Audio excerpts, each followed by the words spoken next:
Cabbage egg fry చేస్తున్నాం. ముందు oil వేసుకుని క్యాబేజ్ బాగా మగ్గబెట్టుకోవాలి. ఇందులో ఉప్పు వేసి ఇది బాగా మగ్గిన తర్వాత కొంచెం ఆనియన్స్ వేసి అది కూడా బాగా వేగిన తర్వాత పచ్చిమిర్చి అన్నీ వేసుకుని ఉప్పు, కారం, పసుపు, అల్లం వెల్లుల్లి పేస్ట్, కొంచెం గరం మసాలా వేస్తా. అంతా వేగాక ఎగ్స్ వేస్తా. అది కూడా బాగా వేగిన తర్వాత ఎగ్ క్యాబేజీ కర్రీ రెడీ అవుతుంది.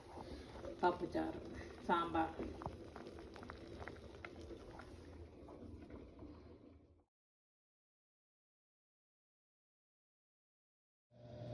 Sambar, egg cabbage fry.